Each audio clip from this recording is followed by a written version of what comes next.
dengan NIM 240711010100. Baik, saat ini saya akan menjelaskan penjelasan materi dari kelompok kami dengan judul Peranan Penerapan Prinsip Good Corporate Governance oleh pelaku usaha dalam menciptakan persaingan usaha yang sehat. Dengan latar belakang, kontrak adalah kesepakatan antara dua pihak atau lebih yang menimbulkan hak dan kewajiban dalam hubungan hukum, khususnya dalam kegiatan ekonomi. Dalam hukum perjanjian terdapat dua jenis kontrak utama, yaitu yang pertama kontrak nominat, kontrak yang sudah diatur secara khusus dalam peraturan perundang-undangan, misalnya dalam KUH Perdata. Yang kedua ada kontrak inomina, kontrak yang tidak diatur secara khusus, tetapi berkembang dalam masyarakat berdasarkan asas kebebasan berkontrak. Pemahaman tentang kedua jenis kontrak ini penting agar para pihak mengetahui hak dan kewajibannya serta memahami perkembangan praktik kontrak dalam kehidupan bermasyarakat. Baik, saat ini kita masuk pada bagian pembahasan tentang pengertian Good Corporate Governance.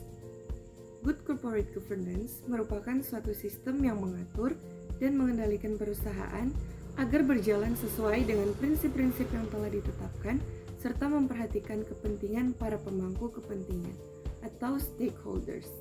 GCG bertujuan untuk menciptakan keseimbangan antara kepentingan manajemen, pemegang saham, dan pihak lainnya sehingga tercipta tata kelola perusahaan yang baik.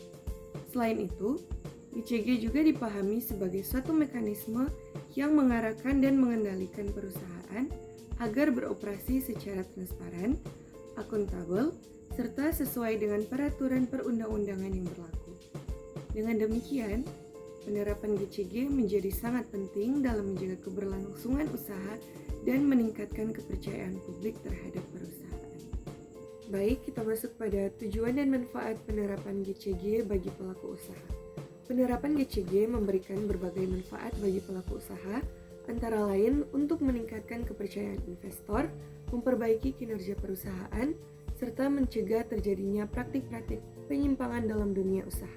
Selain itu, GCG juga berperan dalam menciptakan efisiensi dan efektivitas dalam pengelolaan perusahaan.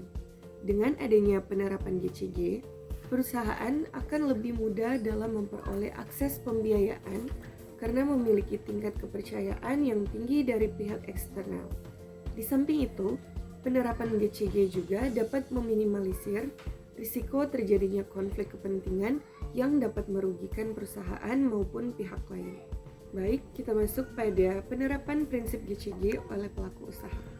Penerapan prinsip GCG oleh pelaku usaha dilakukan melalui berbagai mekanisme seperti penyusunan struktur organisasi yang jelas, penerapan sistem pengawasan yang efektif, serta pelaksanaan fungsi manajemen yang profesional. Pelaku usaha juga harus memastikan bahwa setiap keputusan bisnis diambil secara objektif dan berdasarkan prinsip kehati-hatian. Selain itu, penerapan GCG juga melibatkan peran aktif dari seluruh elemen perusahaan, mulai dari direksi, komisaris, hingga karyawan. Setiap pihak harus menjalankan tugas dan tanggung jawabnya sesuai dengan prinsip GCG agar tercipta tata kelola perusahaan yang baik. Implementasi GCG juga menuntut adanya kepatuhan terhadap peraturan perundang-undangan serta etika bisnis. Dengan demikian, pelaku usaha tidak hanya berorientasi pada keuntungan semata, tetapi juga memperhatikan aspek hukum dan moral dalam menjalankan usahanya. Baik, dari penjelasan materi yang sudah saya sampaikan tadi, kami kelompok menarik kesimpulan bahwa penerapan GCG memiliki peran yang sangat penting dalam menciptakan persaingan usaha yang sehat. Melalui prinsip transparansi, perusahaan dapat menghindari praktik kecurangan dan manipulasi informasi. Prinsip akuntabilitas dan responsibilitas mendorong perusahaan untuk menjalankan kegiatan usaha sesuai dengan ketentuan hukum yang berlaku. Selain itu, prinsip independensi membantu perusahaan dalam menghindari praktik kolusi dan nepotisme. Sedangkan prinsip kewajaran memastikan adanya perlakuan yang adil terhadap seluruh pelaku usaha. Dengan demikian, penerapan GCG dapat mencegah terjadinya praktik monopoli, kartel, maupun persaingan tidak sehat lainnya. Baik, demikianlah penjelasan materi dari saya. terkait peranan penerapan prinsip good corporate governance oleh pelaku usaha dalam menciptakan persaingan usaha yang sehat. Mohon maaf jika ada salah kata atau penyebutan.